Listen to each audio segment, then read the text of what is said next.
और इतना बड़ा काम किया था उन्होंने यूनिवर्सिटी बना करके, और किस तरीके से उन्होंने यूनिवर्सिटी को गंदा करके, पैसा इकट्ठा करके, चंदा करके यूनिवर्सिटी को शिक्षा के मामले में बड़ा काम किया था। और जैसे ही भारतीय जनता पार्टी सरकार आई, और शायद मैंने तो उनके साथ बहुत बार मंत्री भी रहे, दो बार उनके साथ में मंत्री भी रहा, एमएलए भी बहुत बार रहा, विपक्ष में भी रहा, मैं लीडर अपोजिशन भी रहा। मैंने जो आजम खान साहब को जाना है कि इतने ईमानदार, इतने 9 बार विधायक, 2 बार सांसद रहने के बाद शायद उनके पिता का बनाया हुआ मकान रामपुर में है, उसी में आज तक है, कहीं पर भी मकान नहीं है। उसके अलावा लखनऊ में भी मकान नहीं है अभी तक है। जो मैंने तो देखा है, जो पहली बार मंत्री बन जाता है उनके बड़े बड़े मकान बन जाते हैं, एमएलए बन जाता है तो उसके एमएलए, ये 9 बार एमएलए, 2 बार सांसद, इतने बड़े ईमानदार नेता को इस तरीके से अगर झूठे केसों में लगा करके, जबकि वो 2 बार इतने प्रभावशाली मंत्री रहे हैं, नेताजी भी मुख्यमंत्री रहे तब भी इतने बड़े प्रभावशाली रहे, अखिलेश से ज़्यादा जब मुख्यमंत्री रहे तब भी प्रभावशाली मंत्री रहे, उन्होंने तो ऐसा कोई काम नहीं किया किसी के भी साथ, सबकी बात सुनी।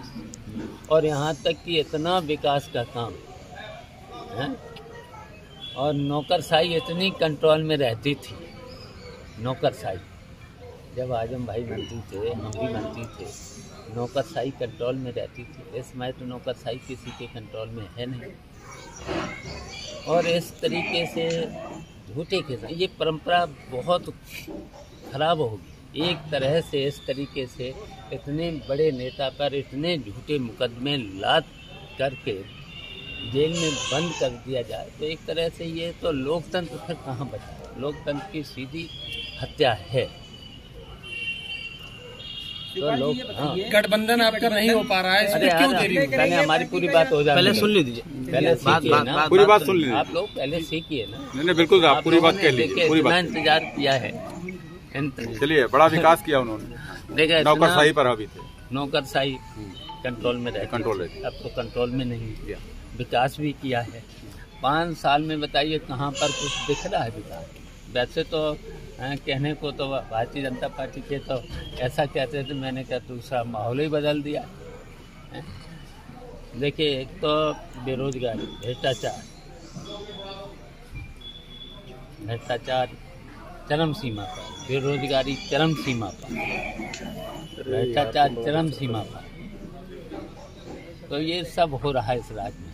और झूठे, बताइए जेलों में कितने लोग झूठे बंद हैं, कितने में बंद हैं।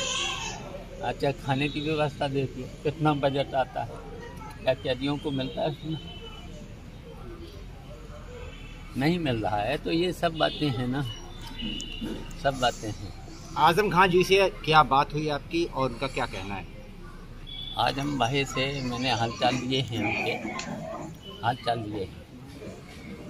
अब उन पर झूठे केस हैं, उनकी यूनिवर्सिटी को तहस नहस कर किया है।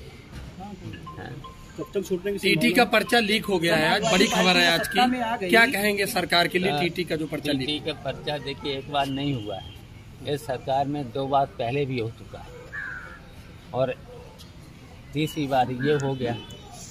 तो बताइए जब फिर तो इस सरकार का बताइए कहीं पर भी कंट्रोल नहीं है। तीसरी बार जब टीटी का पर्चा लीक हो जाए तो ऐसे तो देखिए चाहे जिम्मेदार अधिकारी हों चाहे मंत्री हो, हम भी सरकार में थे, मैंने तो 13,000 लेखपालों की भर्ती करा दी। बताइए कहीं पर भी निष्पक्ष तरीके से कहीं पर भी अच्छा जो माफिया हैं जो माफिया हैं जो पर्चा लीक करते हैं तो कहीं न कहीं सत्ता के लोगों का कहीं न कहीं उनका मिलजोल रहता है।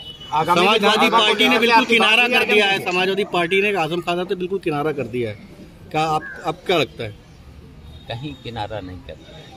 समाजवादी आजम भाई आज भी समाजवादी हैं। 2022 में आपकी क्या रणनीति है? क्या प्रमोद कृष्णन से मुलाकात के बाद माना जाए मुखातिब नहीं हो रहे? अब ये रणनीति का हिस्सा है, आपको नहीं, अब कुछ दिनों का इंतजार करो, सब सामने आ जाए। आजम खान से मुलाकात करने में बहुत देर लगा दी आपने। देर तो नहीं लगी, काफी समय से बंद है। आज जब चुनाव आ गया 2022 का, तब आप आजम खान से मिलने। अच्छा, अब पता लगाना मैंने कितने बार प्रमुख सचिव और सरकार से मैंने कितने बार कहा और पत्र भी लिखा है, इसका पता लगा लेना। ये देखिए ऐसी सरकार थी, किसी की सुनी नहीं रही, तानाशाह लोगों की सरकार है, लोकतंत्र नहीं है सरकार। ठीक है, धन्यवाद। माना जाए आपको बात नहीं बनती है तो आजम खान आपके पक्ष में प्रचार करेंगे समाजवादी पार्टी का, अगर जो आपकी बात नहीं बनती समाजवादी, तो ये बात कैसे बनेगी? आपने ऐसी बात क्या नहीं, हमने कहा अगर नहीं बनती है, अगर नहीं बनती है, अगर का मत लगाओ बनेगी, अगर का मत लगाओ। क्या चुनाव से पहले छूट पाएंगे जेल से आजम खान? देखिए उन पर सब झूठे हैं केस, अगर सही से सुनवाई हो जाए तो उन्हें जेल में रखनी नहीं चाहिए। उन पर कोई केस ऐसा बनता भी नहीं, लेकिन है। अगर समाजवादी पार्टी प्रगतिशील मिल के सत्ता में आ जाते हैं तो आजम खान मतलब सारे मुकदमे वापस हो जाएंगे। बिल्कुल मुकदमे वापस के साथ साथ जिन लोगों ने झूठी कार्रवाइयाँ की हैं उनकी जांच हो जाएगी, और जांच हो जाएगी तो फिर तो वही तो मैंने कहा ये परंपरा गलत है। मैंने इसलिए तो कहा ये परंपरा है, इसलिए तो कहा गलत तरीके से उन्हें जो भेजा गया है, जबकि उन्होंने वो भी मंत्री रहे, वो तो कई बार मंत्री रहे। अगर उन्होंने कहीं पर, इसलिए मैंने बदले की भावना से काम नहीं किया था, तो इसमें भी मैंने अभी नहीं कहा आपसे कि बदले की भावना से गलत उनके साथ हो रहा है, ज्यादती हो रही है, अन्याय हो रहा है। तो ऐसा नहीं करना चाहिए। लोकतंत्र में इतने बड़े नेताओं के खिलाफ अगर इस तरह की कार्रवाइयाँ होंगी तो फिर लोकतंत्र कहाँ बचा? फिर तो लोकतंत्र को भी खतरा है। सरकार जब जो भी सरकार आएगी दूसरे नेताओं को डाल देगी, ऐसे डाल देगी, झूठे केसों में डाल देगी। ये परंपरा भारतीय जनता पार्टी के लोगों को नहीं डालना चाहिए। सरकार की माफियाओं की जो कार्रवाई सरकार ने माफियाओं पे की है वो सही है कार्रवाई, उसको क्या मानते हैं? देखिए जो जुल्म करे उस पर कार्रवाई होना चाहिए। अब जुल्म के नाम पर अगर जो निर्दोष लोगों पर कार्रवाई हो रही है वो गलत है।